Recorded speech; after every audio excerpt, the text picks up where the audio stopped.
간헐적 단식을 하면 안 되는 사람 들어본 적 있어요? 그거 없죠? 들었어. 오늘 주제는 이겁니다. 안녕하세요. 정조는 김 박사입니다. 여러분, 오늘의 주제는 간헐적 단식을 하면 안 되는 사람들에 대한 이야기입니다. 그리고 간헐적 단식이 무엇인지도 가볍게 설명드리고 넘어갈 겁니다.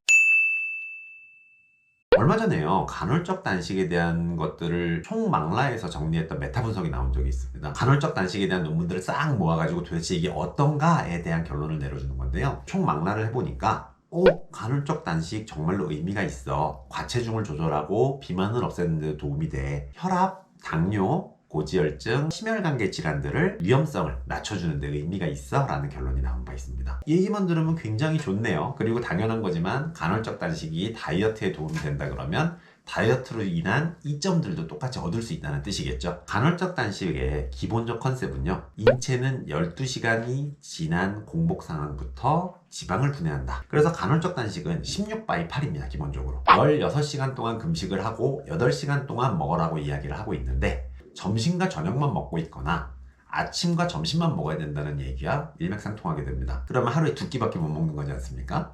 그럼 이 2끼를 엄청나게 자유롭게 먹어도 될까요? 그러고 있었는데. 그렇지 않아요.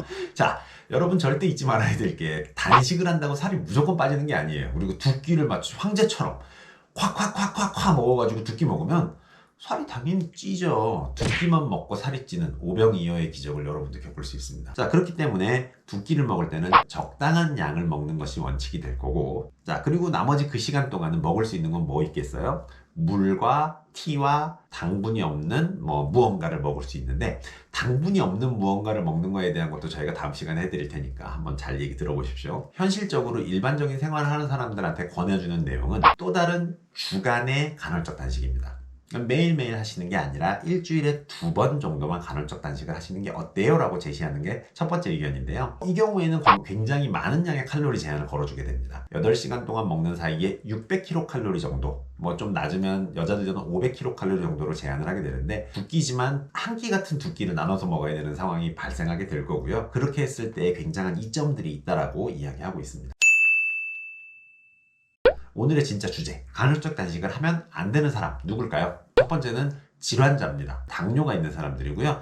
당뇨 전 단계인 경우에는 의료인과 상담을 해가면서 간헐적 단식을 하시는 건 가능한데, 이미 인슐린을 맞고 있습니다, 혹은 당뇨 약을 복용하고 있습니다 하는 분들은 간헐적 단식을 시행하시면 안 됩니다. 이거 저혈당 쇼크 와가지고 쓰러질 수 있고 위험하면은 사망에 이를 수도 있기 때문에 절대 하시면 안 되게 되겠고요. 또 하나의 사람들, 운동선수라거나 육체활동을 많이 하는 사람들이라면 사실 하루 중에도 계속해서 당분이 필요하게 됩니다. 우리 몸은 계속 에너지를 원하기 때문에 그 에너지를 사용을 해줘야 되는데, 운동선수나 육체노동을 하는 사람들은 계속해서 간식을 복용하기도 하고 탄수화물에 대해서 굉장히 자유롭게 복용을 하게 됩니다. 왜냐하면 탄수화물이 즉시형으로 넘어갈 수 있기 때문에 우리가 운동을 할 때도 탄수화물을 섭취하라고 하지만, 육체노동을 하는 사람들은 계속해서 탄수화물을 섭취하는 게 도움이 많이 됩니다. 그래서 이런 사람들이 간헐적 단식을 하게 되면 일의 능률이 굉장히 많이 떨어지게 될 거고요. 그리고 몸의 대사가 정상적으로 일어나지 않습니다. 그러니까 지방을 꺼내 쓰는데 시간이 꽤 걸리기 때문에 그 사이에 굉장히 피로도도 많이 느끼게 되고 일의 능률도 낮아지고 짜증이 쉽게 나게 됩니다. 자, 그리고 또 하나, 방금 얘기했던 겁니다. 저는 신경정신과적 질환이 있습니다, 우울이나 조증이 있습니다, 저는 굉장히 예민한 상태입니다 하시는 분들한테는 간헐적 단식을 권하지 않습니다. 실질적으로 단식이 일어나게 되면 몸에서 대사를 많이 해야 되기 때문에 예민해지게 되어 있습니다. 그리고 또 하나의 부작용은, 간헐적 단식으로 나타나는 가장 큰 부작용 중에 하나는 두통이에요. 그래서 저는 평소에 두통이 있습니다, 예민합니다. 두통이 있으면 예민할 수도 있겠죠. 그런 사람들은 간헐적 단식을 시행하지 않는 것이 좋습니다. 꼭 하고 싶으시면 하셔야겠지만, 나는 더 화가 날 거야 라든가 나는 더 우울할 거야 라는 전제를 까실 필요는 있습니다. 자, 그리고 당연한 거 또 하나, 임산부 안 됩니다. 그리고 어린이 안 하는 게 좋아요. 어린이 우리 체중을 빼야 되는 상황이다 하더라도 또 다른 방법을 사용하시는 게 좋지, 간헐적 단식은 그렇게까지 추천하진 않고요.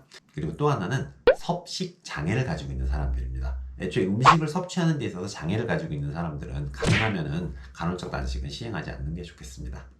자, 오늘은 가볍게 간헐적 단식이란 무엇인지, 몇 시간 정도 하면 되는지, 그리고 어떤 사람들이 하면 안 되는지에 대해서 알아보았습니다. 사실은 의학 지식들은 해보다는 어떤 사람들이 하면 안 되는 아는 것들이 훨씬 중요하기 때문에 여러분들한테도 도움이 되었으면 좋겠습니다. 저희는 그럼 다음 시간에 만나요. 안녕.